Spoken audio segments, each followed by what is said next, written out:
bienvenue à tous pour une nouvelle plongée. On va se plonger ensemble dans le semi-marathon de Lille 2025. Ah oui! On va parler du 5 km, du 10 km, et puis bien sûr du semi-marathon. On a décortiqué un article d'Athlé expliqué, D'accord. écrit par un coureur expérimenté, et on a hâte de partager ses secrets avec vous. Ah, ça c'est super. J'ai hâte d'en savoir plus moi aussi. C'est une course qui est de plus en plus populaire Oui. et le parcours a l'air vraiment sympa. Alors parlons parcours justement. L'article met en avant le départ sur le boulevard de la Liberté. Oui. On traverse des lieux emblématiques de Lille, la Grand Place, l'Opéra de Lille. Mhm. Franchement, de quoi en prendre plein la vue dès le début. Ouais. Et puis après, on continue, hein. Oui. Imaginez-vous courir autour de la citadelle de Vauban, classée au patrimoine mondial de l'UNESCO. Ah oui, quand même. Quelle ambiance elle donne. Et après, on se dirige vers le parc de la Dule. Oui.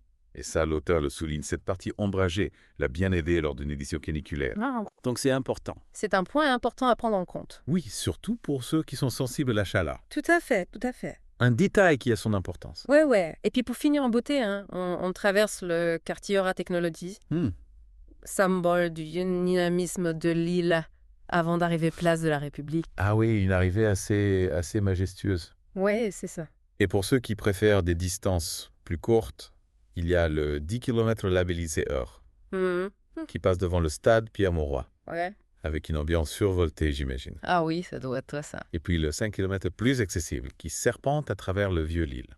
Mhm. Alors attention quand même à la montée de la rue Esquermoise, Ah oui, la fameuse montée de la rue d'Escarmoise. qui peut surprendre. Un petit défi pour les mollets. Mais avant de parler des difficultés du parcours, il faut parler stratégie. Oui. Le semi-marathon propose des départs échelonnés en fonction des temps estimés. Et l'auteur, il raconte qu'il a fait l'erreur de mal choisir son sac. Ah oui. Et il s'est retrouvé bloqué derrière des coureurs plus lents. Ouais. Un piège à éviter. C'est vrai. Donc il faut bien s'évaluer avant. Oui, et justement, l'article détaille un plan d'entraînement sur 12 semaines, Oui. avec différentes phases pour se préparer au mieux. C'est ça. Il y a d'abord une phase d'endurance fondamentale. Oui. Ensuite, du fractionné court pour travailler sa vie à main. D'accord. Et enfin, des sorties longues à allure spécifiques pour s'habituer au rythme de la course. L'auteur ne s'arrête pas là, il recommande même des équipements précis. Ah oui. Oui, comme les SX Gel Long Boost 25, idéal pour les pavés illois. D'accord. Et la ceinture d'hydratation, Kadenji, 500 ml de chez Decathlon. Très ergonomique. Il a vraiment pensé à tout. Eh ben, il a l'air bien préparé. Et pour cause, il a tiré des leçons de ses erreurs passées. Ah oui? Ouais, il nous met en garde contre 3 erreurs fréquentes. D'accord. La première, c'est de sous-estimer le vent du nord. Qui peut vraiment freiner les performances. La deuxième n'est. C'est d'oublier les gels énergétiques, Ah oui. au risque de connaître une grosse baisse d'énergie pendant la course. Oui, ça peut arriver. Et enfin, la troisième erreur, c'était de négliger la récupération. Il a lui-même souffert d'une tendinite Ah, pendant des semaines parce qu'il n'avait pas fait d'étirement après la course. ouais, ça fait réfléchir. Ouais. Donc, bien s'échauffer, mais aussi penser à la récupération après l'effort. Exactement. C'est noté. Mais avant de s'élancer sur le parcours, il faut déjà arriver jusqu'à Lille. Oui, Et pour ça, quelques infos pratiques s'imposent. effectivement. Au niveau logistique, plusieurs zones seront fermées à la circulation du 7 au 9 mars, dont le boulevard de la Liberté dès 4h30 du matin. Ah oui, quand même. Et le stationnement sera interdit place de la République dès minuit. Bon, autant dire qu'il vaut mieux privilégier les transports en commun. Ouais, carrément. D'autant que la ligne 1 du métro sera renforcée ce jour-là. Ah, d'accord. C'est une rame toutes les 1 minute 40 entre 10h et 14h. Ah oui, ils ont prévu le coup. Ouais, et puis pour ceux qui viennent en voiture, des packs relais sont prévus aux portes de Douai et de Valenciennes, avec des navettes gratuites jusqu'au départ de la course. L'organisation a vraiment tout prévu. Parlons maintenant des inscriptions. Le semi-marathon coûte 20 € en tarif Early Bird. Oui. Puis 25 € après le 31 décembre 2024. D'accord. Pour le 10 km, comptez 15 €, puis 20 €. Et pour le 5 km, c'est 10 € puis 15 €. Et n'oublions pas les licenciés FFA de la région, Ah oui. qui peuvent participer gratuitement à condition de fournir une preuve de leur participation à une compétition. C'est un bel avantage. Ah oui, c'est clair. Pour retirer vos dossards, direction le magasin Nike Terran Park du 10 au 14 mars, ou la place de la République le 15 mars. N'oubliez pas votre certificat médical, votre licence sportive. Oui, c'est indispensable. On a donc fait le tour des aspects pratiques. De la préparation physique. et même des erreurs à éviter. Mais avant de se lancer, j'aimerais vous demander, Oui, allez-y. qu'est-ce qui rendrait votre participation à cette course vraiment spéciale pour vous? Quel est votre objectif, votre motivation profonde? Prenez un moment pour y réfléchir. On se retrouve dans un instant pour la suite de notre plongée. Alors, cette petite pause vous a permis de réfléchir un peu. Qu'est-ce qui rendrait votre participation unique? Moi, je me dis que ce serait génial de battre mon record personnel sur cette distance. Le parcours a l'air vraiment pas mal pour ça, avec les longues lignes droites et puis les portions ombragées. Oui, c'est un objectif ambitieux, mais réalisable avec une bonne préparation. Et vous, qu'est-ce qui vous motiverait à courir moins? Ah, moi franchement, je pense que le simple fait de franchir la ligne d'arrivée, ce serait déjà une victoire. Participer à un événement comme celui-ci, c'est se dépasser, c'est se prouver qu'on est capable. Et puis l'ambiance doit être vraiment géniale avec les encouragements du public. Oui, c'est vrai qu'il y a un côté un peu collectif, on partage un moment fort avec des milliers d'autres coureurs. Et puis, courir à travers l'île, découvrir la ville autrement, ça doit être sympa. Ah oui, c'est clair. Et puis, on n'a pas encore parlé de l'aspect caritatif. L'article mentionne que beaucoup de coureurs participent pour soutenir une cause. Oui, c'est vrai. Le site du semi-marathon met en avant plusieurs associations. Les coureurs peuvent choisir de les soutenir en faisant un don lors de l'inscription. Une belle façon de donner du sens à son effort. Revenons un instant sur le plan d'entraînement. L'auteur, il insiste beaucoup sur l'importance de la préparation mentale. Ah oui, il dit que c'est aussi crucial que l'entraînement physique. Il faut visualiser le parcours, anticiper les difficultés, se préparer à gérer le stress, la fatigue. Il donne même des conseils pour être dans les meilleures conditions le jour J, bien dormir la veille, prendre un petit déjeuner adapté, s'échauffer correctement. Tout ça semble logique. Mais y a-t-il des erreurs à éviter? Oui, bien sûr. Une erreur fréquente, c'est de partir trop vite, emporté par l'enthousiasme. Il faut savoir gérer son effort sur la durée. D'accord.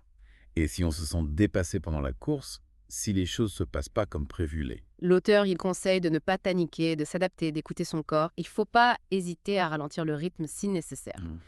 L'important, c'est de terminer la course en bonne santé et d'en garder un bon souvenir. En parlant de souvenirs, l'article, il parle aussi de l'ambiance, avec un public nombreux et enthousiaste. Oui, il y a même des animations musicales, les encouragements des spectateurs, ça peut vraiment donner un coup de boost aux coureurs. J'imagine l'émotion de franchir la ligne d'arrivée sous les applaudissements.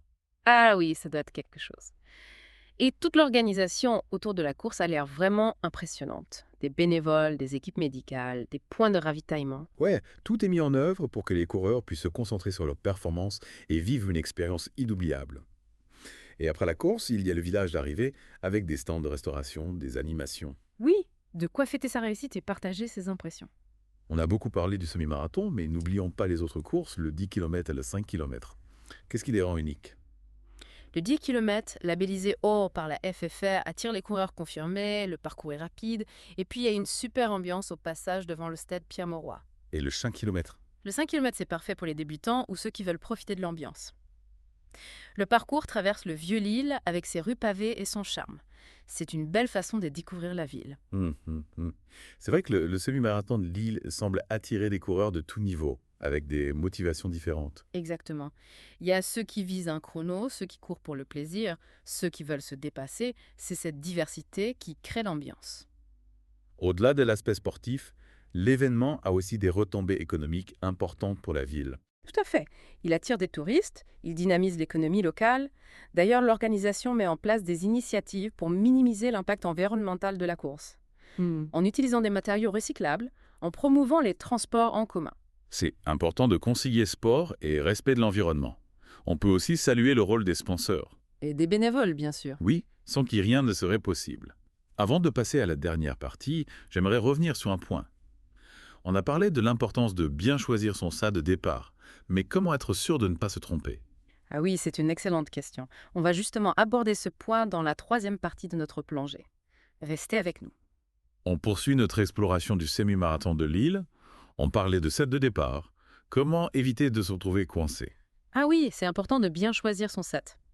L'auteur, il conseille de se baser sur son meilleur temps, sur une distance similaire, voire de l'arrondir un peu à la hausse. Il vaut mieux partir prudemment et puis accélérer en cours de route que de se griller dès le départ. Donc, bien s'évaluer, ne pas se surestimer. Mais est-ce qu'il y a d'autres astuces pour choisir le bon zeste? Oui, l'idéal, c'est de participer à des courses préparatoires pour se jauger.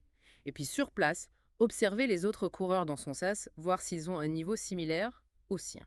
D'accord, des repères visuels. Et si on se rend compte pendant la course qu'on est mal placé, qu'on peut aller plus vite, hein? L'auteur conseille de doubler prudemment en respectant les autres coureurs. Le parcours est assez large normalement pour permettre des dépassements. On a beaucoup parlé des aspects pratiques de la préparation. Moi, j'avoue, j'ai une fascination pour les performances de haut niveau. Parlez-nous des records sur ce semi-marathon. Ah oui. Alors, chez les hommes, le record est détenu par un athlète kenyan qui a terminé le parcours en 1 heure et 1 minute. C'était en 2023. Waouh! Une performance exceptionnelle. Et chez les femmes, ça peut. Le record féminin est détenu par une athlète éthiopienne. Elle a terminé la course en 1 heure 8 minutes en 2022. Impressionnant. Bon, au-delà de ces records, ce qui est beau dans cet événement, c'est qu'il est ouvert à tous. Exactement. Il y a des coureurs aguerris, des débutants, des jeunes, des moins jeunes. C'est cette diversité qui fait la richesse du semi-marathon. Et puis, c'est une grande fête populaire, avec des animations tout au long du parcours. Oui, les Lillois sont fiers de leur semi-marathon et ils se mobilisent pour offrir un accueil chaleureux aux coureurs. L'organisation a mis en place tout un éventail de services. Des packs relais, des navettes, des Il consignes. y a même un service de massage. Ah oui, pour se faire dorloter après l'effort. L'organisation a vraiment pensé à tout. Absolument. N'oublions pas les bénévoles qui donnent de leur temps pour que tout se déroule bien. Oui, un grand merci à eux. On arrive à la fin de notre exploration du semi-marathon de Lille 2025. J'espère qu'on vous a donné envie de participer à cette course. Une course qui allie défis sportifs, découverte de la ville, ambiance festive et puis solidarité. Alors on vous encourage à vous inscrire, à vous lancer dans l'aventure. Et n'oubliez pas la question qu'on vous a posée. Quel est votre objectif personnel pour le semi-marathon de Lille 2025? Trouvez votre propre motivation. Intio Musos pour une nouvelle plongée.